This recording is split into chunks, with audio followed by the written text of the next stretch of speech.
Assalamualaikum warahmatullahi wabarakatuh. Perkenalkan, nama saya Masuf Fadilul Qayyimah, NPM 1. Saya dari mahasiswa Prodi Pendidikan Ekonomi angkatan tahun 2019A dari Perguruan Tinggi IKI Britama Malang. Nah, di sini saya akan memenuhi tugas UAS mata kuliah Agama dan Humaniora yang diampu oleh Bapak Novi Eko Prasetyo tentang sejarah peradaban agama Islam. Nah, di sini sejarah peradaban agama Islam itu dibagi menjadi 3. Yang pertama yaitu periode klasik, yang kedua periode pertengahan, dan yang ketiga periode modern. Nah, sejak diwahyukan kepada Nabi Muhammad SAW, Islam terus mengalami perkembangan. Agama Islam turut mendorong timbulnya suatu kebudayaan yang ditimbulkan oleh perkembangan Islam ini dinamakan peradaban Islam. Nah, mempelajari sejarah peradaban Islam penting tidak hanya untuk menambah pengetahuan, tetapi juga agar tidak terjadi penyimpangan dalam pengisahan peristiwa-peristiwa yang terkait dengan perkembangan Islam. Secara umum, peradaban Islam itu dapat dibagi dalam 3 periode besar, yakni periode klasik, yang kedua periode pertengahan, dan periode modern. Berikut sejarah peradaban Islam yang dirangkum dari berbagai sumber. Nah, yang pertama itu ada periode klasik. Periode klasik merujuk pada masa kemajuan dan kejayaan Islam yang terbagi ke dalam 2 fase. Yang pertama fase integrasi yang terjadi pada tahun 650 sampai 1000 Masehi dan fase disintegrasi yang terjadi pada tahun 1000 sampai dengan 1250 Masehi. Pada fase kemajuan, Islam mengalami internasionalisasi. Pada masa Bani Umayyah, Islam mulai masuk ke Eropa melalui Spanyol. Pengaruh Islam meluas dari Afrika Utara sampai ke Spanyol di belahan barat, dan melalui Persia hingga ke India di belahan timur. Daerah-daerah itu tunduk di bawah kekuasaan Islam. Ilmu pengetahuan dan arsitektur berkembang di kota-kota Spanyol yang didiami oleh umat Islam seperti Cordoba dan Granada. Sistem penerangan jalan dan sistem saluran air sangat baik. Bangunan dengan arsitektur mengagumkan juga dibangun pada masa itu, seperti Istana Az-Zahra Cordoba dan Istana Alhambra Granada. Sejumlah ulama besar juga bermunculan di fase ini, seperti Imam Malik, Imam Abu Hanifah, Imam Syafi'i, dan Imam Ibnu Hambal dalam bidang fikih. Ada juga Imam Al-Asy'ari, Imam Al-Maturidi, Wasil bin Atha, Abu Huzail, Al-Nazam, dan Al-Jubai dalam bidang teologi. Zunnun al-Misri, Abu Yazid al-Bustami, dan Al-Hallaj dalam bidang tasawuf. Kemudian ada Al-Kindi, Al-Farabi, Ibnu Sina, dan Ibnu Miskawayh dalam bidang filsafat. Lalu ada Ibnu Hayyam, Al-Hawarizmi, Al-Mas'udi, dan Al-Razi dalam bidang ilmu pengetahuan dan lain-lain. Ilmu pengetahuan dalam bidang dan agama non-agama mengalami perkembangan pesat saat itu. Ini disebabkan karena peradaban Islam saat itu sangat menjunjung tinggi akses ilmu pengetahuan yang terbuka dari berbagai sumber. Mereka menghargai para ilmuwan lain meskipun berasal dari kelompok berbeda seperti Yahudi, Nasrani, Sabian, dan Zoroaster atau Majusi. Mereka sama-sama berkontribusi mengembangkan ilmu untuk menjadikan dunia menjadi lebih baik. Sayangnya, pada fase disintegrasi, keutuhan umat Islam dalam bidang politik mulai pecah. Baghdad dirampas dan dihancurkan oleh Hulagu Khan pada tahun 1258. Selain itu, jika sebelumnya secara politik daerah-daerah Islam tunduk pada kekhalifahan pusat, kekhalifahan sebagai simbol keutuhan politik mulai runtuh dan digantikan pemerintah otonom di berbagai kawasan. Nah, itu penjelasan dari periode klasik yang terbagi menjadi fase integrasi dan fase disintegrasi. Kemudian kita lanjut ke periode pertengahan. Jadi periode pertengahan pada peradaban Islam juga dibagi dalam 2 fase, yaitu fase kemunduran dan fase 3 kerajaan besar. Pada fase kemunduran itu terjadi pada tahun 1250 sampai dengan 1500 Masehi. Desentralisasi dan disintegrasi meningkat.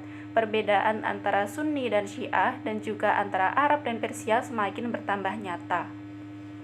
Dunia Islam terbagi menjadi 2. Bagian Arab yang berpusat di Mesir terdiri dari Arabia, Irak, Suriah, Palestina, Mesir, dan Afrika Utara. Sementara itu, bagian Persia yang berpusat di Iran terdiri dari Balkan, Asia Kecil, Persia, dan Asia Tengah. Nah, yang fase kedua yaitu adalah fase 3 kerajaan besar yang terjadi pada tahun 1500 sampai dengan 1700 Masehi dan masa kemunduran pada tahun 1700 sampai dengan 1800 Masehi.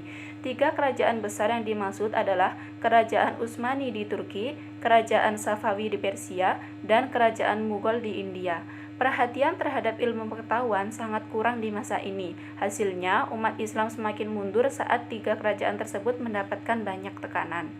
Kekuatan militer dan politik menurun, Kerajaan Safawi dihancurkan oleh serangan-serangan bangsa Afgan, Kerajaan Mughal diserang raja-raja India, Kerajaan Utsmani terpukul di Eropa, sementara Mesir dikalahkan Prancis atau Napoleon Bonaparte. Tentara Muslim yang kalah harus angkat kaki dari benua Eropa dan kerajaan-kerajaan Barat bersatu dan mengusir Islam di Eropa. Nah, sekian adalah penjelasan dari periode pertengahan yang terbagi menjadi 3 fase, yaitu fase kemunduran pada tahun 1250 sampai dengan 1500 Masehi, fase 3 kerajaan besar yang terjadi pada tahun 1500 dan sampai dengan 1700 Masehi. Kemudian masa kemunduran yang kedua yaitu yang terjadi pada tahun 1700 sampai dengan 1800 Masehi. Nah, yang selanjutnya yaitu adalah periode modern.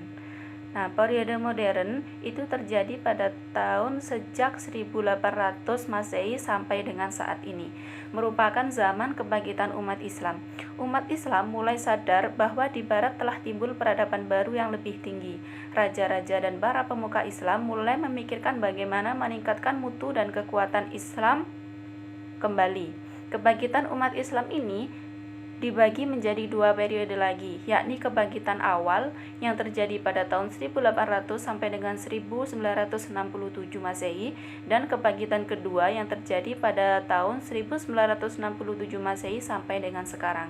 Nah, pada periode kebangkitan awal muncul kesadaran pentingnya pembaharuan dalam Islam, baik secara politik, militer, sosial, dan budaya. Sementara itu, pada kebangkitan kedua, kekalahan Arab oleh Israel tahun 1967 menjadi titik yang menggugah umat. Kemudian, berkembanglah pemikiran-pemikiran filosofis dan metodologis dalam rangka pembaharuan Islam di era kontemporer.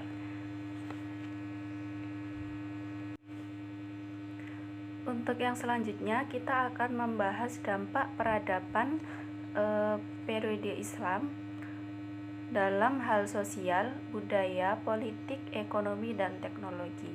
Jadi, pengaruh Islam di Nusantara dalam bidang ekonomi itu, Nusantara dikenal memiliki beragam julukan tentang kekayaan alamnya. Contohnya, Jawa Dwipa yang berarti pulau jelai, istilah untuk menyebut Pulau Jawa dengan kekayaan hasil buminya. Nusantara juga populer dengan julukan Kepulauan Emas atau Perak karena menjadi salah satu penghasil logam mulia. Kekayaan alam yang melimpah dan wilayah yang luas mendorong sejumlah pedagang Islam dari Cina, India, Arab, dan berbagai belahan dunia lainnya melakukan transaksi dagang di pelabuhan-pelabuhan Nusantara. Penyebarluasan Islam melalui jalur perdagangan menyebabkan munculnya kota-kota pelabuhan di pantai timur dan barat Sumatera serta pantai utara Jawa.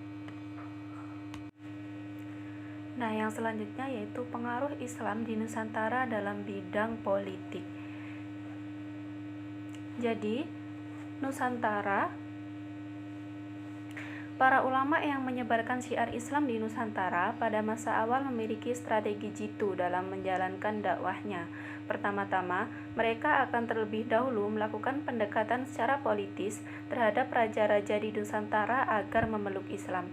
Dalam modul Islam Nusantara yang diterbitkan Kemendikbud pada tahun 2017, para ulama tersebut menyebarkan ajaran agama Islam kepada raja-raja di Nusantara melalui beberapa pendekatan, yaitu Yang pertama, menunjukkan peran pedagang Islam dalam memajukan perekonomian sebuah wilayah.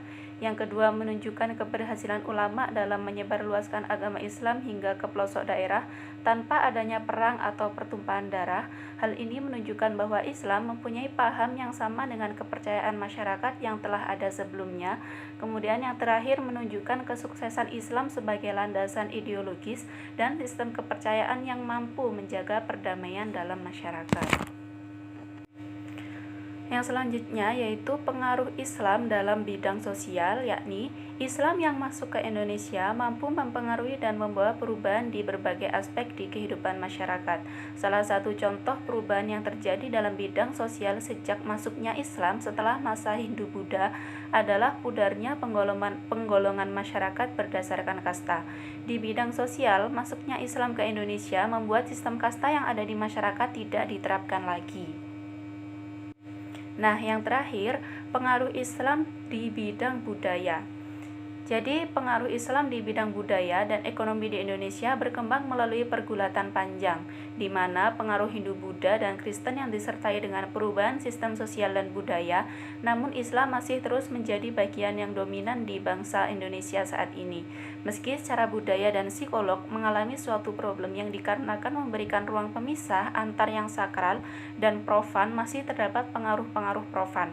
Sementara kemurnian ajaran Islam merupakan suatu ajaran yang membebaskan manusia dari ketergantungan budaya duniawi. Latar belakang terbentuknya suatu tatanan sosial masyarakat, secara jumlah memang Islam memiliki peran yang dominan.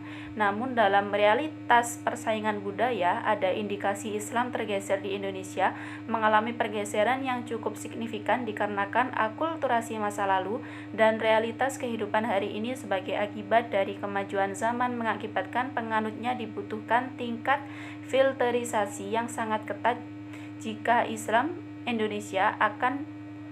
tidak, Islam Indonesia akan dijadikan stempel kekuasaan dalam melanggengkan pemerintah yang korup dan kapitalistik.